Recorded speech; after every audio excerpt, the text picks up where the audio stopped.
First time in the Philippines na may nagluto at minukbang ang mga colored crayfish. Nalaman din natin pag niluto pala yung ating white ay white pa rin yung kulay, yung pink naging pink pa rin, yung blue nag-remain pa rin sa pagka-blue. Gaano ba talaga kaiwaga itong ating mga colored crayfish? Presenting exotic style colored crayfish a la Vaughn's Crayfish World. Nakapanghuli na tayo at nagpakulo. Alam nyo ba ang kagandahan pag gumamit kayo ng tubig dagat ay kahit hindi na kayo maglagay ng asin?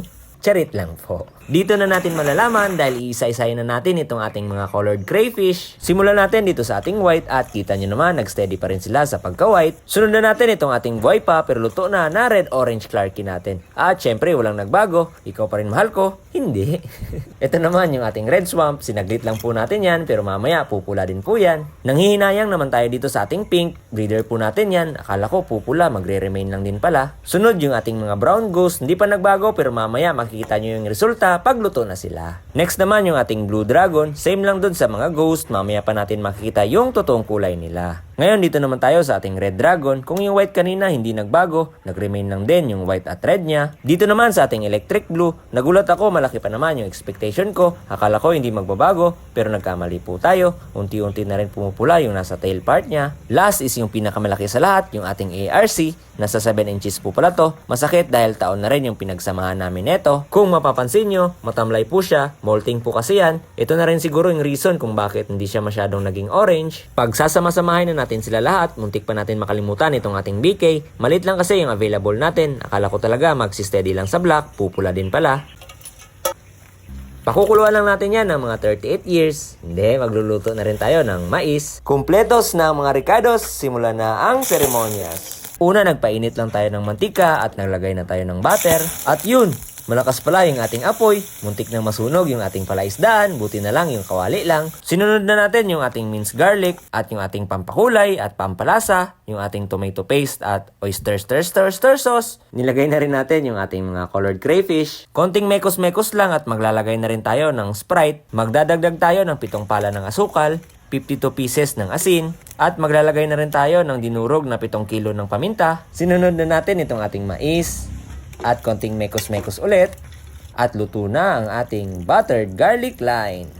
At yung ating pangmalakasan na toppings.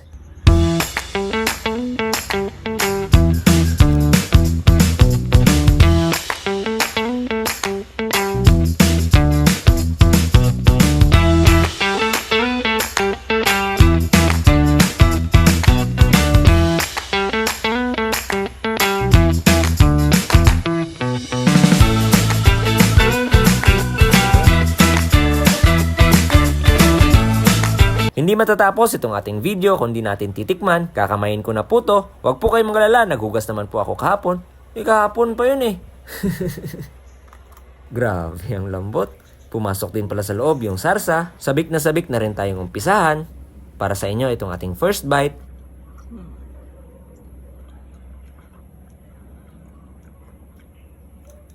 Mapapangiti at mapapailing ka rin talaga sa sarap. Malasa din yung kanyang ulo. Sa laki ng ating ARC, pati yung claw niya ay may laman na rin. Para na din talagang crabs. Ito na po yung red dragon natin.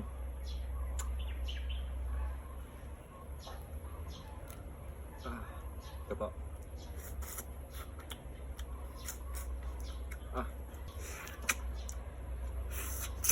Ito naman yung pink natin.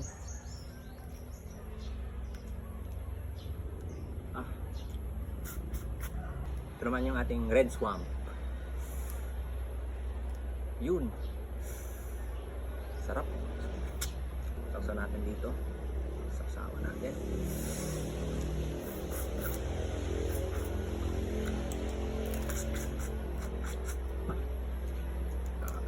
Ito yung maliit na ARC.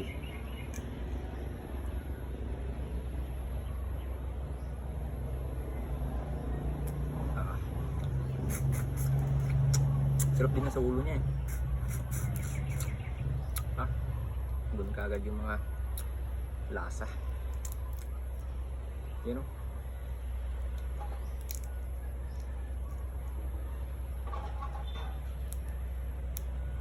Malambot lang pala siya pag masyado nating niluto. Hindi naman overcook pero niluto natin ng mas matagal ng konti. Kaya madali lang siya, malambot lang siyang itanggalin sa shell. Oh.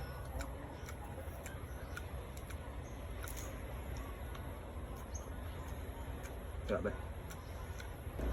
White natin. Yun.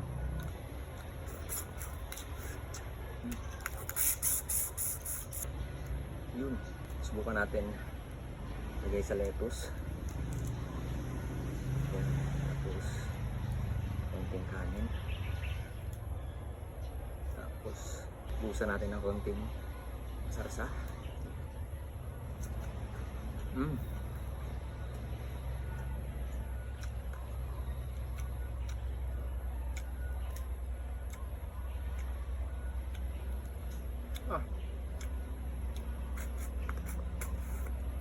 Grabe.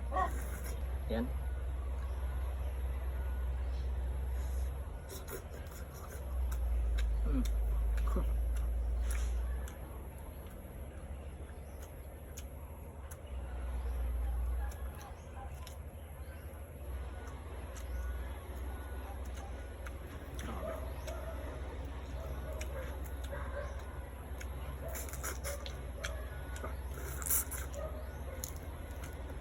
Nanunuot talaga yung lasa niya sa loob.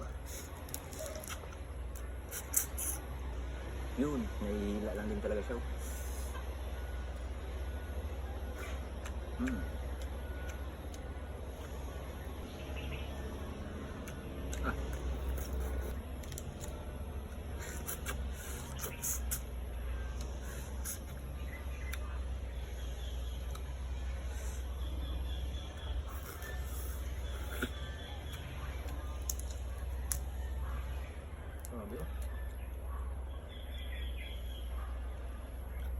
May mga ano, parang aligi. Grabe.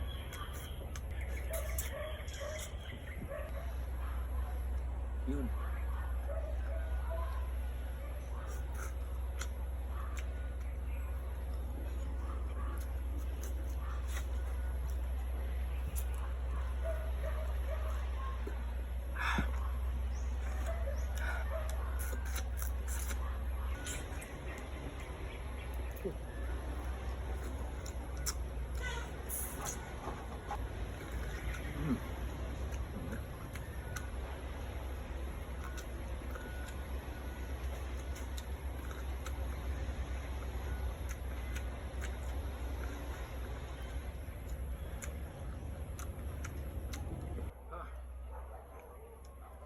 Kailangan palang putulin muna yung sa buntot.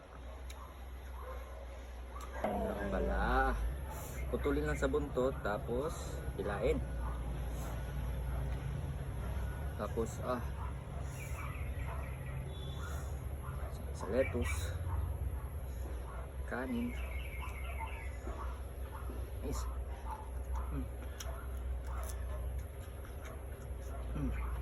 Grabe.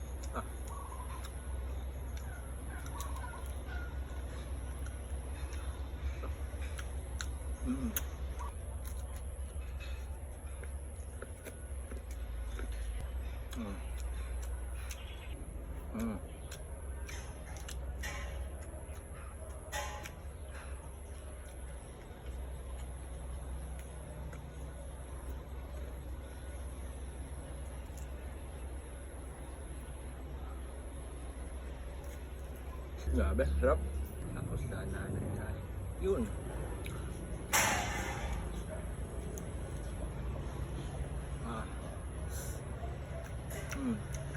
Sarap.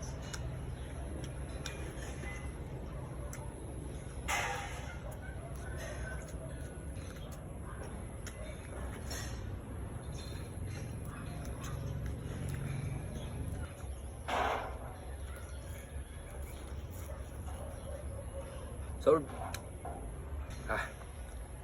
Tara pa.